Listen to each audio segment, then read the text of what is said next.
আসসালামু আলাইকুম রহমতুল্লাহ। আশা করি নিশ্চয়ই ভালো আছেন। আমি ডাক্তার সাইফুল ইসলাম বলছি। কাশির জন্য বাজার থেকে বিভিন্ন ধরনের সিরাপ এবং ট্যাবলেট খাচ্ছেন, কিন্তু কোনো কাজ হচ্ছে না। তাহলে এই ভিডিওটি আপনার জন্যই। কাশিকে সাধারণত আমরা হালকাভাবে নেই এবং ডাক্তারের কাছে যাওয়ার প্রয়োজন মনে করি না। নিজেরাই এর চিকিৎসা নিয়ে থাকি। প্রথমে আমরা ফার্মেসিতে যাই এবং তাদের দেয়া সিরাপ বোতলের পর বোতল খাই, কিন্তু কোনোভাবেই কাশি কমে না। এর কারণ কি?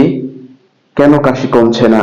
কারণ তারা নিজেরাই জানে না কাশি আসলে কত ধরনের হয়ে থাকে এবং কোন ধরনের কাশিতে কোন ধরনের ঔষধ দেওয়া লাগতে পারে।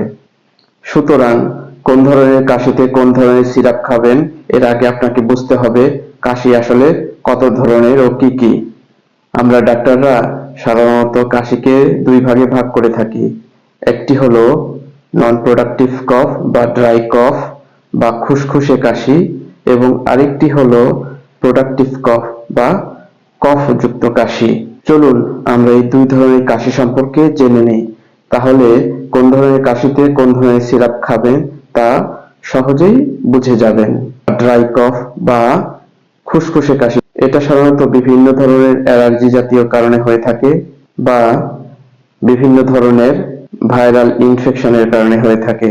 এটা সাধারণত এমনিতেই ঠিক হয়ে যায়, কিন্তু এর আকার যদি তীব্রভাবে ধারণ করে তখন সেক্ষেত্রে আমরা ডাক্তাররা বিভিন্ন ধরনের সিরাপ দিয়ে থাকি। এই কাশিতে সাধারণত গলার ভেতরে চুলকায় এবং তীব্র কাশি শুরু হয়, কিন্তু কাশি দিলে কোনো ধরনের কোনো প্রোডাক্ট বের হয় না। এবার চলুন প্রোডাক্টিভ কফ বা কফযুক্ত কাশি সম্পর্কে জেনে নেই। এই কাশিতে বিভিন্ন ধরনের ভাইরাস বা ব্যাকটেরিয়া তীব্রভাবে লাংসকে আক্রমণ করে এবং মারাত্মক লাংসে ইনফেকশন করে থাকে। প্রোডাক্টিভ কফ বা কফযুক্ত কাশিতে পেশেন্টরা কাশলে সাধারণত সাদা, সবুজ বা হলুদ ধরনের কফ বের হয়।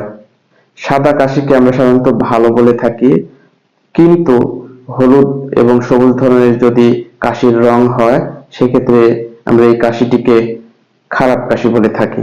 নিউমোনিয়ার পরেও কিন্তু এই প্রোডাক্টিভ কফ হয়ে থাকে। নিউমোনিয়াতে বিভিন্ন ধরনের ব্যাকটেরিয়া আক্রমণ করে এবং সেখান থেকে এই কফ তৈরি হতে পারে। এবার চলুন ড্রাই কফ বা খুসখুসে কাশিতে আমরা কোন ধরনের ঔষধ খাবো। ড্রাই কফ বা খুসখুসে কাশিতে আমরা সাধারণত ডেক্সট্রোমেথোফেন এবং বিউটামিরেট জাতীয় সিরাপ খেয়ে থাকি। ডেক্সট্রোমেথোফেন জাতীয় সিরাপ কোনগুলো? যেমন ব্রোফেক্স। আর বিউটামিরেট জাতীয় সিরাপ কোনগুলো? যেমন মিরাকফ, বিউকফ ইত্যাদি। এই দুই ধরনের সিরাপের মধ্যে আমরা যে কোনো এক ধরনের সিরাপ খাবো।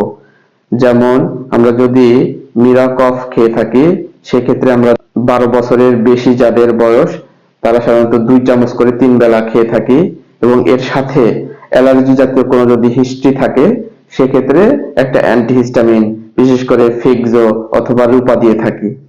ফিক্সো এবং রূপা শুধু রাতের বেলা খেতে হবে 7 থেকে 10 দিন। প্রোডাক্টিভ কফ বা কফযুক্ত কাশিতে আমরা সাধারণত অ্যামব্রক্সল, অ্যাসিটাইলসিস্টিন এবং ব্রোমোহেক্সিন জাতীয় ঔষধ খেয়ে থাকি। অ্যামব্রক্সল যেমন অ্যামব্রক্স, ব্রক্সল ইত্যাদি এ ধরনের সিরাপ পাওয়া যায়। অ্যাসিটাইলসিস্টিনের মধ্যে আমরা সাধারণত মিউকোমিস্ট 600 mg অথবা ভিসকোটিন 600 mg সকাল অথবা রাতে 1 গ্লাস পানির সাথে মিশিয়ে খেতে পারি 10 দিনের জন্য। ব্রোমোহেক্সিন জাতীয় সিরাপের ভেতরে মিউকোলাইট অথবা মিউকাসপেল, এটা 2 থেকে 3 চামচ দিনে 3 বার খেয়ে থাকি। আর আরেকটি গুরুত্বপূর্ণ কথা অবশ্যই আপনাদের জানতে হবে, প্রোডাক্টিভ কফে কখনোই কফ সাপ্রেসেন্ট ড্রাগস ব্যবহার করা যাবে না বা ড্রাই কফে ব্যবহৃত ঔষধগুলো কখনোই ব্যবহার করা যাবে না। এতে আপনার হিতে বিপরীত হবে এবং পেশেন্ট অনেক খারাপ হয়ে যাবে। বিশেষ করে তীব্র শ্বাসকষ্ট দেখা দিতে পারে যদি আপনি প্রোডাক্টিভ কফে কফ সাপ্রেসেন্ট ড্রাগস ব্যবহার করে থাকেন।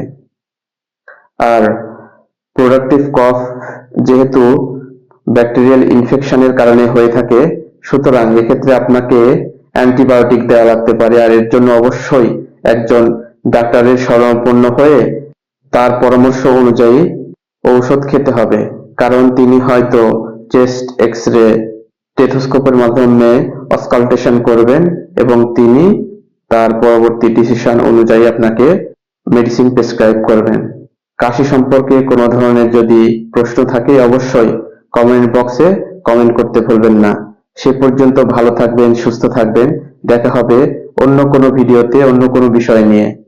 আল্লাহ হাফেজ।